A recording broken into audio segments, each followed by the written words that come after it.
be careful how you joke, because jokes, my husband always says that 99% of a joke is truth.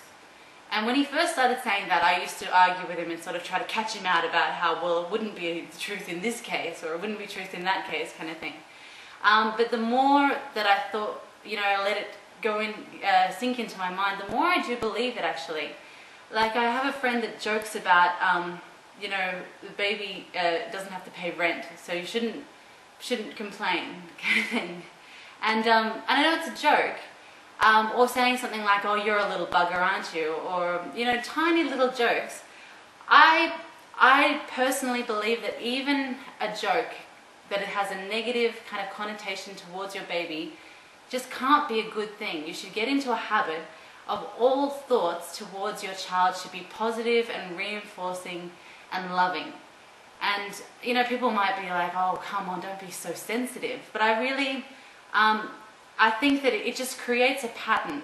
It's a pattern of positivity and of love and of care, as opposed to because often a joke is a complaint in disguise. So be careful how you joke. If you find yourself joking about your baby, about being a little bugger, or, taking over your body or something, then, have a think about that. Because I think that it has a big effect. And then also, so they'll say the thing about language is the attitude towards the future.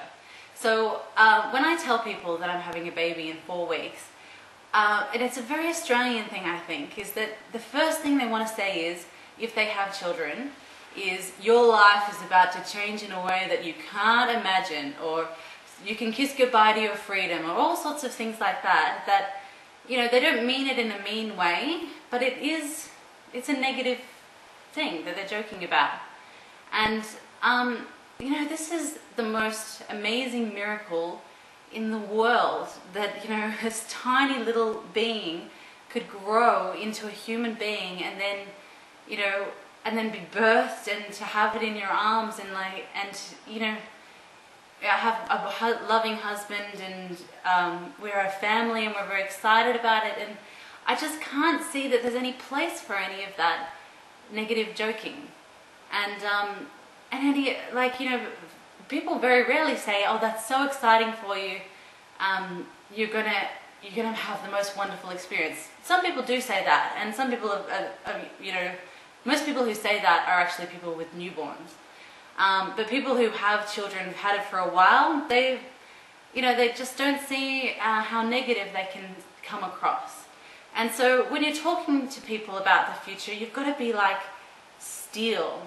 Don't let other people get you down. Don't let other people's words and language affect your joy. Because the more joy you feel, and you're probably thinking to yourself, what has this got to do with a pain-free birth?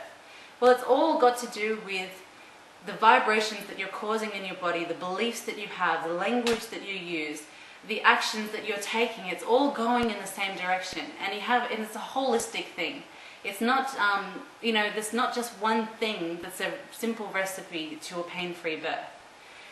And I've a little bit of advice before I leave is that don't fight with people. If you decide to adopt this new kind of, belief about childbirth and about pregnancy that is positive and loving and supportive, you're going to come up and you start to get sensitive, like, I'm describing about people's jokes and about people's language, then it's going to be very easy to fall into the trap of what I did originally, which is to fight with people. And people would say, especially like people like my mother's generation who had children maybe 20, 30 years ago, and they want to tell their birth story, and they want to tell their horror story, and then you want to fight with them and say, no, it's not painful, it doesn't have to be painful, you're wrong, kind of thing, because when you start a fight, it's almost like you're attacking their experience. And I have found in my experiences, just be careful who you talk to, and just be like steel about what you listen to, and very tactfully,